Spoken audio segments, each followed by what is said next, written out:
This is new audio recording. This is a decimal square. So a decimal square is 10 by 10 or 100 small squares. That's why it's called a decimal square, because it's in powers of 10.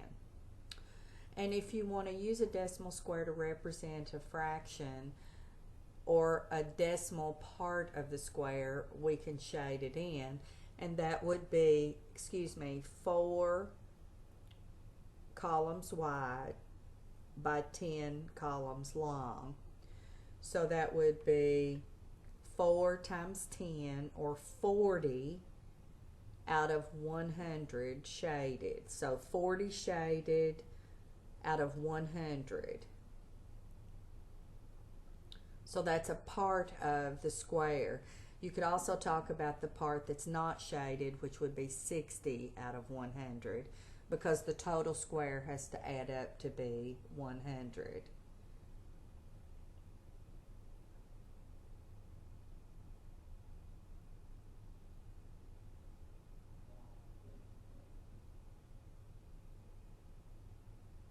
You'll have to bear with me through this. I'm not sure exactly what I was saying, but I think what I've said should get the point across. But you can shade in any area that you want to shade in. Now, notice in this part that we have all of the decimal squares shaded, or 100%, or 100 out of 100. And then if you look at the next piece, now you can look at it two ways. You can count like I'm doing with, or you can count the ones that are not shaded. So I have 3 columns out of 10 that are shaded, that are not shaded, so 7 would be shaded. So 7 times 10 is 70 out of 100, or 7/10. Because remember that when you're representing any kind of fraction, you can always write it by dividing out that last 0. Now, those were nice, neat areas. So what I'm representing here is something that's not a nice, neat area. So we can do several things here. If you notice, you can count up total numbers of squares. If you needed to find this area, you could count all of the squares that represented one whole, which is what I'm doing now. Okay, and represent that number.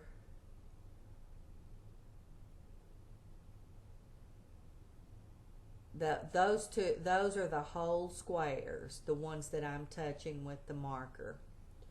Okay, now notice we skipped that one because it wasn't totally counted. And then here, so the only ones that we were interested in counting down through there were the total number of one whole squares that we had. And when we counted those, we actually had 21. So now what we do is we have to figure out how many partial squares we have. So it's just an estimation. So if you look at those two at the top, it looks like that might be a whole. So I added another whole. Those two together look like a whole. So I add another one. Those two together might be a whole. So I add another one.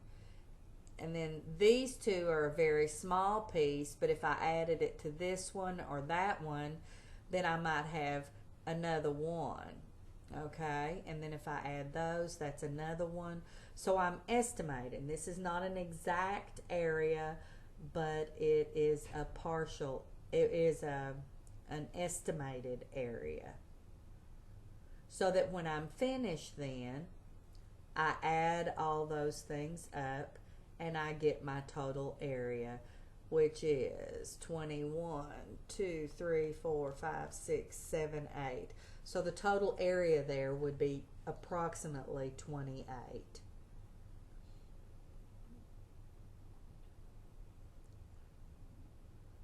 Okay. Now, you could have curves, you could have whatever, but again, the process is still the same. You count up those that have 100% of the square shaded as totals, and then look at what it would take to be approximately a whole one and add those together. So that still gives you a very good approximation of an area.